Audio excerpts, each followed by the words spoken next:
in a world that prized strength above all. There was Austin, a man beaten down by ones he called friends. No safe place to call his own. No one he can trust anymore. Stuck nowhere to turn.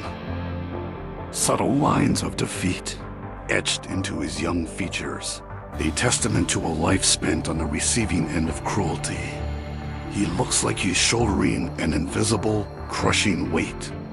He was the gentle soul in a city of stone.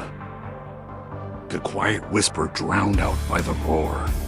Every day was a battle he had already lost, each glance from a stranger a fresh wound. They saw weakness in his kindness, a target in his quiet deference. Austin carried the ghosts of their jeers and the bruises from their shoves, a walking monument to their casual brutality.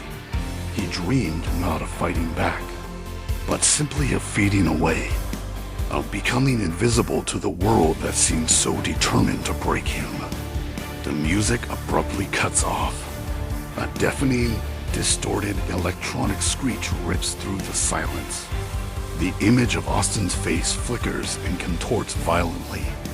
In a flash of glitched visuals, his skin seems to peel back, replaced by stark white and black skull paint.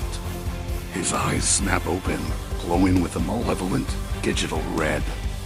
This is Skelly born from everything he's held back.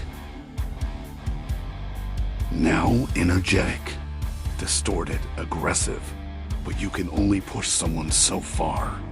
You can only break them so many times before something else. Something harder, something hungrier, breaks out. On the run from the cops, he breaks through the window. Skelly, a blur of motion, is behind the wheel of a muscle car, tearing through rain-slicked city streets at impossible speeds. Neon lights reflect off the wet asphalt, painting the scene in garish, violent colors. Weaving through traffic, the engine screaming, he smashes through a police barricade, a manic grin plastered on his painted face after stealing a cop car. The world outside is a chaotic swirl of light and shadow, and Skelly is the unholy vortex at its center. They had created a monster, and now their city was its playground. Every street he had once walked with his head down was now a racetrack. Every alley he had been cornered in was now an escape route.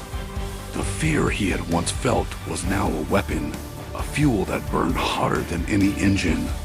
He wasn't running from them anymore. He was leading the chase, being on a 3-day meth binge.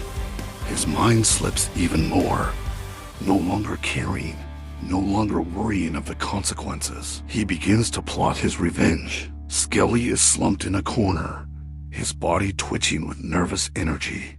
His red eyes are wide, bloodshot, and sleepless, darting around the shadows as if seeing things that aren't there.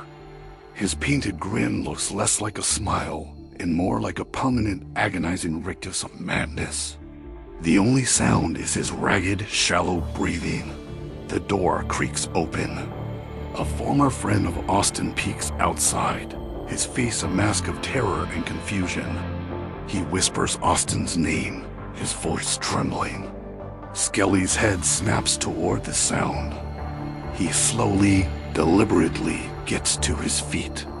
As he steps into the flickering light, his cruel, knowing smile widens. He raises a finger to his lips in a gesture for silence. He darts past his former friend running towards his family, before panning away into the suffocating darkness, leaving only the sound of a soft, unsettling chuckle.